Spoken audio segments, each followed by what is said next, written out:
Yes, thank you very much, Coach. Just confirm that you can both hear and see me. I can hear and see you, yes. Okay, all right. Thank you so much for this opportunity. And I just want to take the time to say good evening to all our members and all our visitors tonight, and to really thank you for the time that you have taken to come and join us as this Gig Club, which is one of the legs of Gig, which is the Gig Institute. Thank you again to our coach Jasper for the great opportunity to be able to present our business and our offering.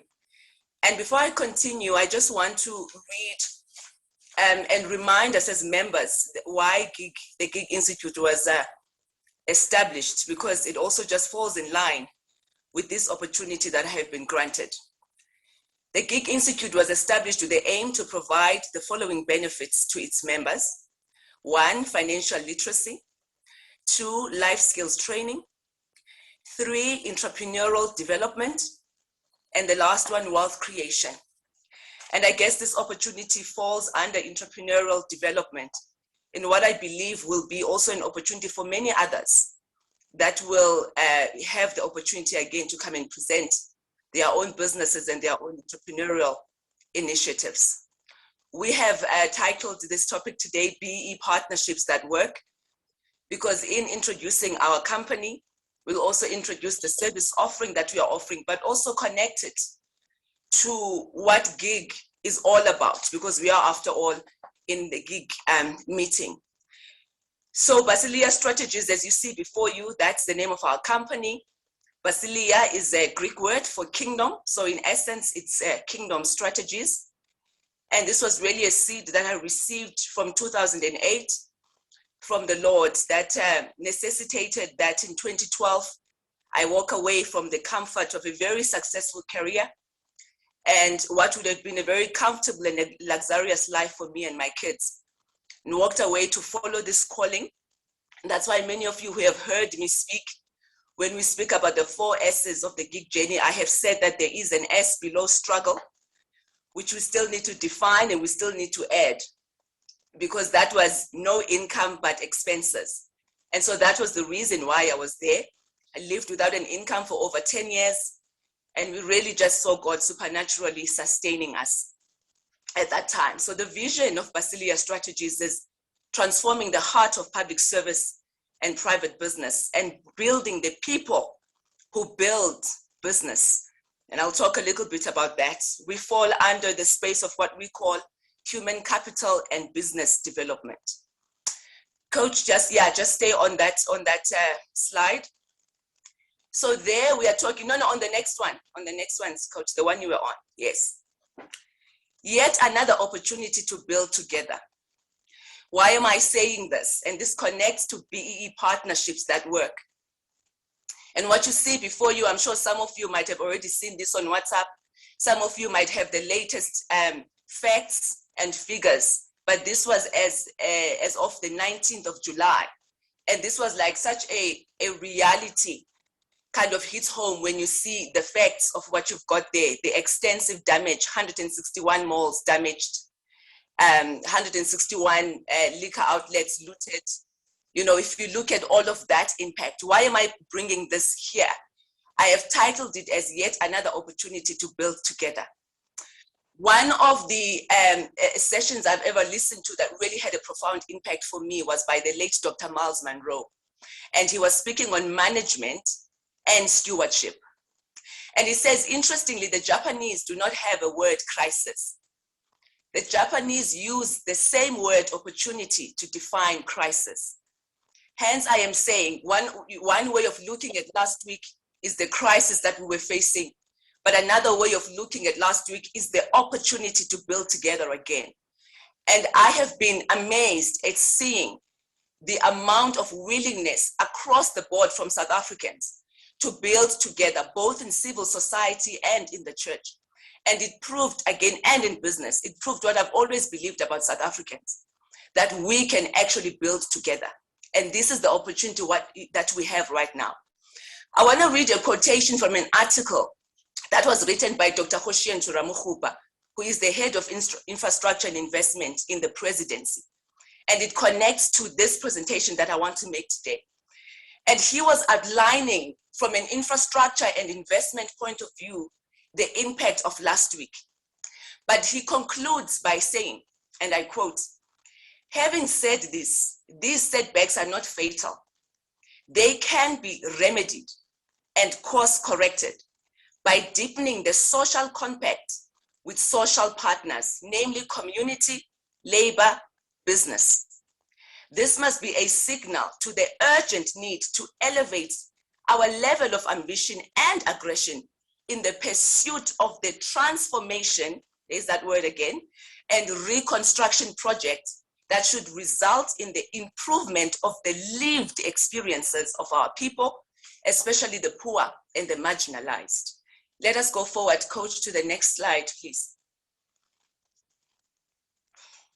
And so what we've got in front of us is the launch, as Jasper had alluded. So we incorporated in 2016. And for the 5 years, it was intentional. That was part of our strategy, that we wanted to do some R&D. We wanted to, develop programs, because we developed some of our programs in-house. And we used the Gauteng provincial government as a guinea pig and a test for that. So from 2016 up until the 15th of May, 2021, we were actually building the foundation. We were underground. And then we launched on the 15th of May, and now we are ready to go public. Next slide, please, Coach. So our services, these are the services that we provide. We design and implement soft skills program and employee wellness interventions. We are accredited with the Public Services SETA. We are busy with accreditation for the local government SETA, but some of the soft skills and employee wellness interventions, we've developed them in-house. We project manage CSI projects. We offer advisory and consulting services on supply chain and through BEE. And number 2 and number 3 is what we're going to talk about today. We plan and facilitate strategic sessions, seminars, and workshops. We facilitate healthy relations between employer and employees to help our client to avoid issues of disciplinary hearings and CCMA, which can be very, very aggravating within the environment of work and working life. Speaking engagements, of course, we do that, and then editing and formatting of documents. Next slide, please, Coach. So I know some of you are already in business, so you will know about this next slide that I'm talking about, that we know that for any business to really be sustainable, the focus is no longer just profit, and it shouldn't be. And we've seen, of course, what happens in businesses when the focus is just the bottom line, Steinhoff being a case in point among many others. But it's really the 3 pillars that form what we call sustainable business. It's profit, it's people, it's planet. And that in all our business endeavors, we need to be very strategic about these 3. We are then coming into the space of people to build the people that build your business. Because at the end of the day, it's those people that bring in revenue for you. And if those people are properly built, they understand the culture and they are part of the culture, they actually go the extra mile for the business. Can we go to the next slide? So let me focus on the 2 service offerings that I want to talk about, and some of it is just information that I think and believe will be helpful to you. We provide the project management of CSI and advisory of BEE related projects. That also is included when we talk about CSI. Of course, this comes from my over 10 years experience in supply chain management. Our objective for providing this service is as follows. 1 is to assist businesses to achieve a qualifying scorecard to do business with public sector, especially white-owned businesses. At the same time, and this is very significant for the service that we offer, while we are assisting our client to ensure that they get a qualifying scorecard, underlying that, which is the most important thing, is to ensure sustainable transformation for its beneficiaries by coming up with, 1, identifying beneficiaries that will be able to give a return on investment for the client. Secondly, to ensure that the investment that the client is making on those beneficiaries is actually sustainable at the end of the day. Next slide, please. So what is the benefit of a good scorecard for any business? It's an incentive to do business with public sector. It gives you favorable tax gains, and it basically positions your company to get more business so that you are not limited only to private business, but you are also can tap into the full basket of what public service or public sector provides, because you really cannot do it if you do not have that scorecard. All right, so then the next one is the CIPC obviously has structured companies in accordance to company sizes.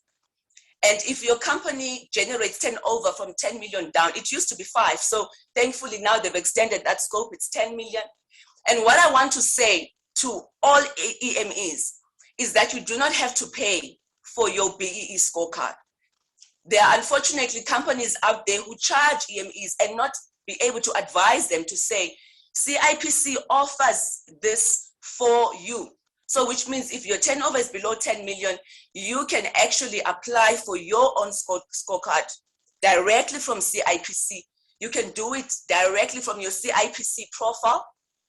It literally takes less than 5 minutes. And if everything is done and it's finished on that same day, you're going to receive your BEE certificate.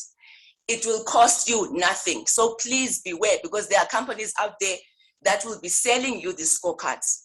Secondly, please ensure if you do get a scorecard, especially from a qualifying enterprise or from medium to large enterprises, make sure that the scorecard that you receive is from a SANAS accredited verification agency, not an accountant.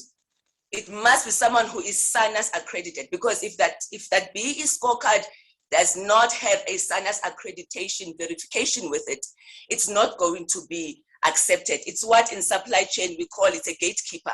So you just lose it at that point. You can work on your tender document and submit it, but if that is not met, then that gatekeeper you have not met, unfortunately. So if you are a qualifying enterprise and a medium to large, then you must meet all the requirements of the 5 elements, which we're going to talk about. The next slide, Coach. So okay, so let's go through that quickly. What are these codes? Let's go to the next slide. I'll use that one. So let's just look quickly at these codes. And it's amazing as I was going through this, actually, just how much GIG as the institute and GIG as the CFI has actually contributed to this. And I think, you know, as a board, we should consider going forward to have a report on true BEE in our AGM, because I think it's so encouraging to see the contribution of GIG in itself, whether intentionally or unintentionally, but it's just been incredible. And I'll take you through it very quickly. So these are the 5. There used to be 7.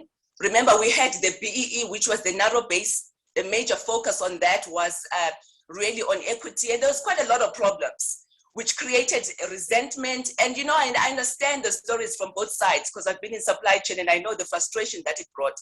And what the first BEE didn't do was really not encourage empowerment at the end of the day. And I think it more so encouraged entitlement, and then created resentment and all kinds of issues that we saw as a result.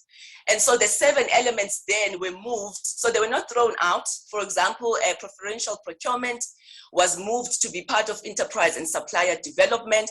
Location was removed. It is still used, particularly in infrastructure projects. You will find that some projects will want you to submit your locality strategy, which is good to do that, because if you're doing a construction project, maybe in Soweto, which is valued at millions, you then need to make a commitment that a huge percentage of your labor is going to be local. So those were kind of absorbed in these 5 codes that we are now looking at. So equity ownership, those are voting rights and shareholding. And if you look at the GIG CFI, I mean, the GIG CFI, we're all shareholders of the GIG CFI. So in essence, our shareholding is dependent on the membership that comes on board for those people who choose to become members of the GIG Institute and the GIG CFI. And then management control speaks on voting rights on the board, executive board, etc. Jasper has just alluded now that we've come out of our annual general meeting, where we had 3 Black women appointed who are now also members of the board. In essence, we have 4 women who are represented in the board, including our manager, Karen, and you've got an over 50% representation, Black representation in the board of the GIG CFI. And I think these are really huge milestones that we should you know, be grateful for and be able to report back on. On the skills development area, this speaks on investing in skill and in empowering workforce, which works very well if I take it and bring it again to the GIG CFI, to the GIG Institute, with the partnership that the CFI has with Bank Sita, with the Cooperative Bank Development Agency, where you are able to attend a couple of courses. I mean, when I was just a shadow board member, I've attended a couple of courses, which you will see at the end, and that was part of skills development, where you are able to grow and have even opportunities like this, where I am now presenting my company to you. It's part of the skills development because it's both soft and technical skills, which are important. And then the enterprise and supplier development, and I'll speak again at the end when I show you the partners, because we benefited directly from that from our partners. And this is really, it speaks to what it is to be able to develop both enterprise and supplier. So preferential procurement fell into this leg of the scorecard. And these are basically, an opportunity to give support to startups and to small enterprises. And then socioeconomic development, this really ties into CSI, corporate social investment. Next slide, please, Coach. Okay, I'll skip that because I think I've spoken about that. Can we go to the next slide? So how do we assist businesses as Basilia strategies in this offering that we've just added? So through our partnership with a reputable SINUS accredited verification agency, as I said, that's something that you must please make sure you look out for with the verification agency. So we work in partnership with the verification agency, and we ensure that you receive expert advice on how to go about implementing the codes in a way that is relating to your strategic objective, so that at the end of the day, your CSI or your empowerment initiative are connected to the culture and the strategy of your business. And then what we do, once that part is done, we then manage the ESD and SED projects for you on behalf of you. So we take away that headache from you. We manage all that for you. We present before you the various beneficiaries that we would have looked at, that we would have verified their credentials, and then we then run the projects on your behalf, and then we give reports and all that. So we really just take away that headache for you, but at the end of the day, ensure that you are able to look at what the company has done in terms of the scorecards as required. So now let's look at next slide, please, Coach. So now I'm going towards the end, and I want to just quickly share the two partnerships. When we talk about BEE partnerships at work, when I showed you the statistics at the beginning, and I said this is an opportunity to build again. And in the economic sector where we find ourselves in business, entrepreneurs, small business, large businesses, this is one of the areas where we can utilize it in a positive way, in a powerful way, to put hands together, black and white together, and really do empowerment. I am fully persuaded that it is important to give sustainable empowerment. That's why I also didn't believe in the narrow-based approach of BEE that said, I must just give you a shareholding of my company and then I must pay you a certain amount every month, but you're not learning anything. You're not growing. So what happens when that stops? You're still back at square one. It is about empowerment. It is about mutually beneficial partnerships. I'm very passionate about that. It is not necessarily just about whites doing it for blacks or blacks receiving. It is about mutually beneficial partnerships from both sides. And so Active Chemicals has been one of our partners. David and Linda Grimsley, who are also like parents to me. We also met through the ICCC. It's amazing how the International Christian Chamber of Commerce has been such a source of blessing for me. And so they came on board in 2018, and we received from them an enterprise development grant. And it is because of that grant that we were able to survive. Because remember, I said for 5 years, we were busy testing the products that we want to do. We were busy testing our market. So we were not generating any revenue. And it is because of the enterprise development grant that we're receiving and still continue to receive that is enabling us to run our operational costs, even now that we are out in public while we're busy finding partnerships and contracts. But it is as a result of this BEE partnership that works. The education and development, I cannot tell you how many courses they have sponsored for me to attend that has to do with labor relations, because I've done a couple of jobs for them, for their employees. And they were willing to empower me to actually attend courses so that I could advise them better on how to handle issues of the basic conditions of employment, the labor relations, et cetera, et cetera. And they also have been my client. I've done about 2 or 3 trainings for them because that was the agreement, mutually beneficial.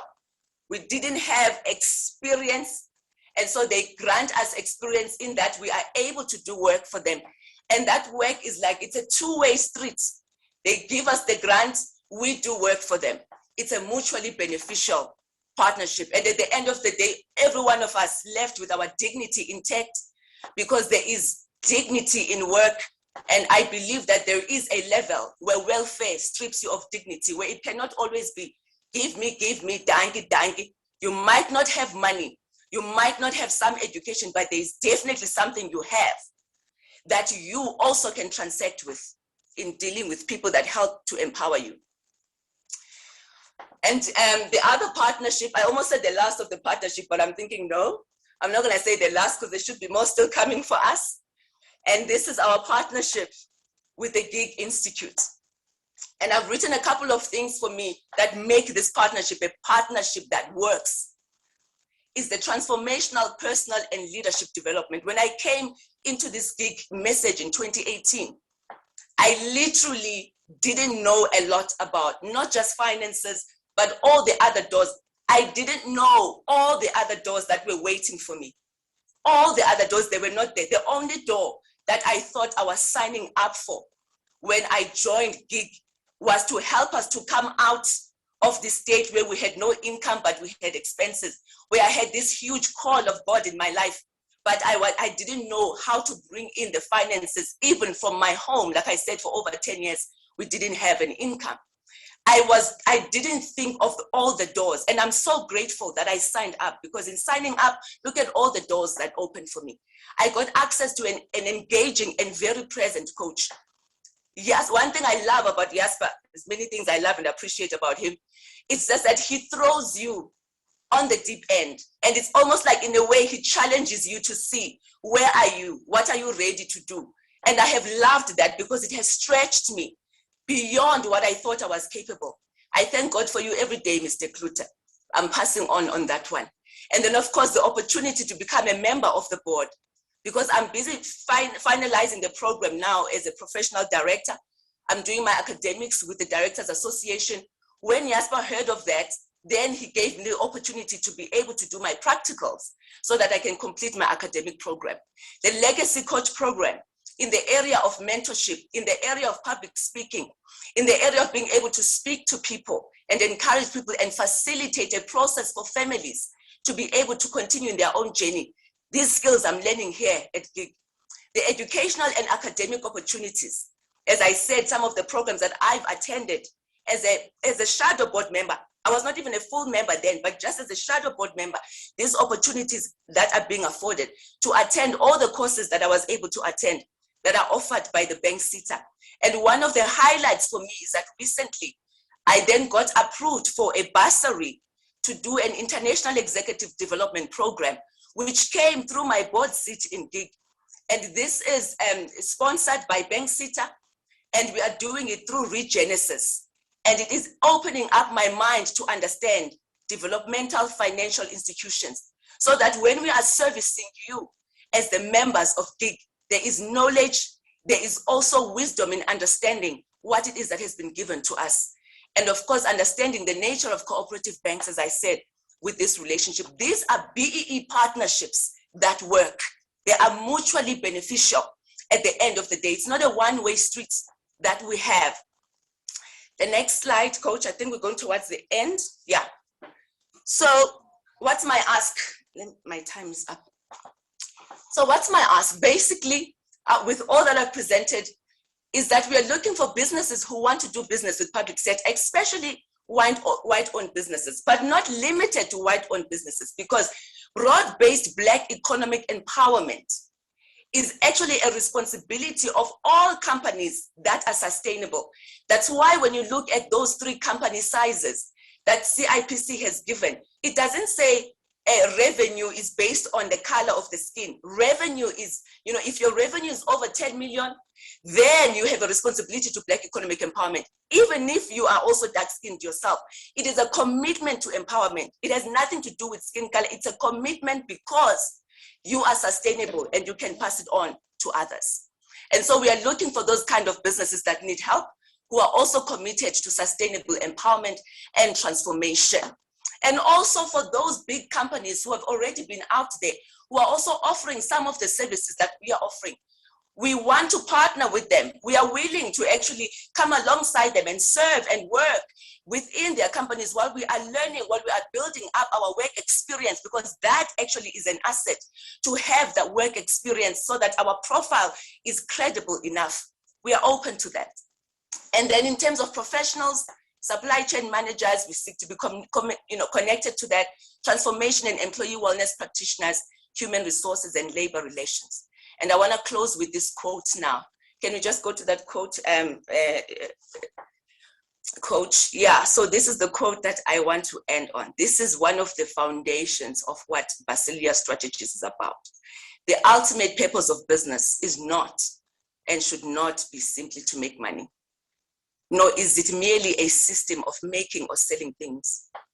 The purpose of business is to increase the general well-being of humankind through service, creative invention, ethical philosophy. This is by David Hawkins. And I want to thank you. I think the last slide is just our contacts. Thank you so much for listening, and we will take questions and engage. Over to you, Coach.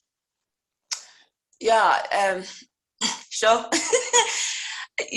Look, firstly to say that the road ahead is long, and it's going to really take a commitment. I think the events of last week, exposed fundamentally what I guess was not new, in the sense that there are some serious,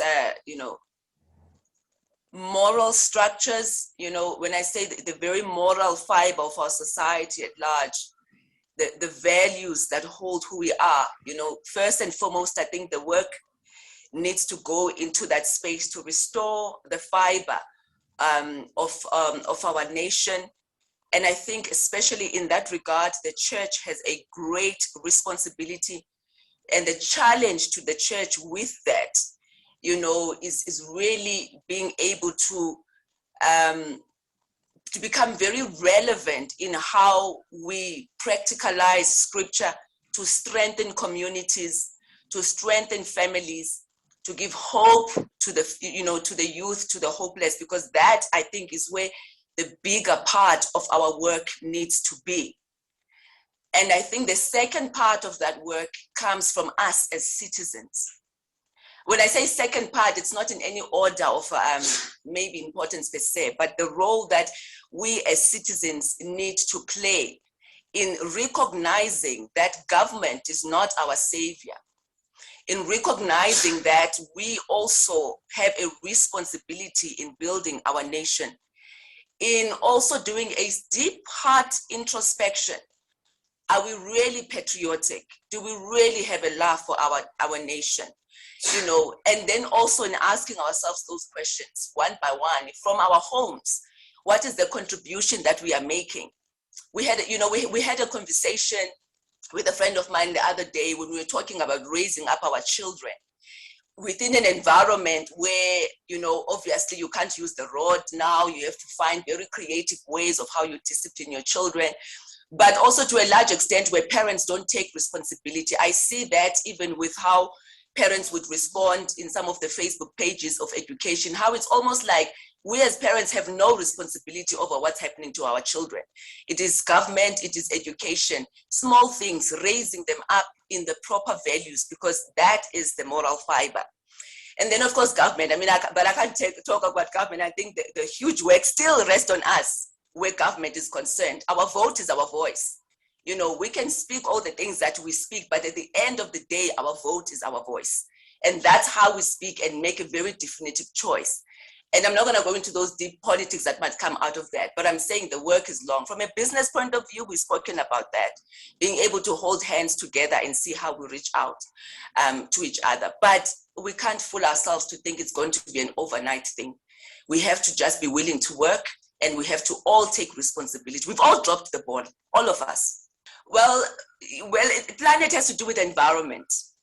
You know, our commitment to green economy, our commitment to ensure that whether we are manufacturing or, or production, or however area way of doing, we are aware and committed to also ensuring that we take responsibility for our environment. That's what planet refers to.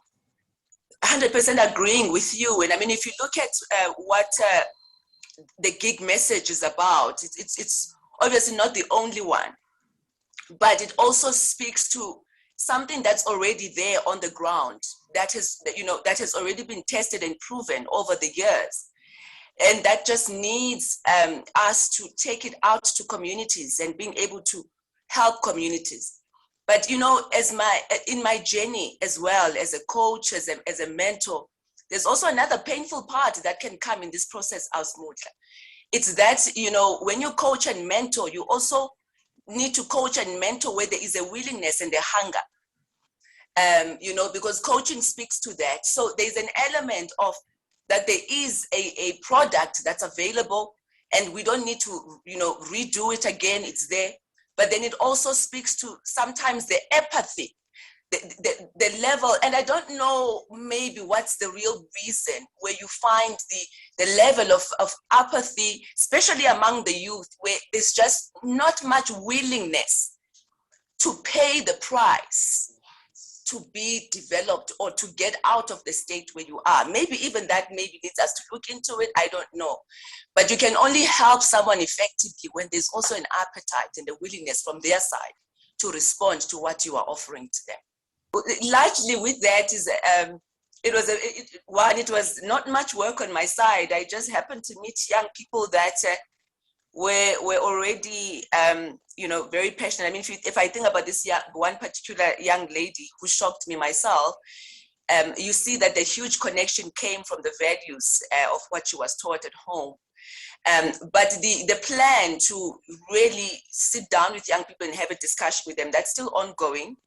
It has slowed down because as a result of the COVID-19, and some of them are busy with school, some of them are becoming young adults, but certainly the passion is still there to be able to continue. But these young people, particularly with them, I really can't take much credit. They were already incredible young people that I had met, and who were already on the journey that they wanted to do something different. And again, some of them, they still that work, as we were saying, and Asma Mutlanpula was saying, maybe what they need is continuous exposure, because some of them have had exposure, or what I believed is exposure, because the platforms have been given to them, but they will not use them. So sometimes that's one of the things that I find I struggle with, that it would baffle me. Maybe I just need a different kind of character in that regard, because it's one thing for someone who's not been exposed to success stories, to someone who's not been exposed to coaches who are saying, literally, I'm here for you. But for someone who has been exposed, who know exactly where they would need to go, and how they would need to spend their money, and still not take that's the one thing that I think becomes very painful for me, and it baffles me. I still need to find a way to overcome that.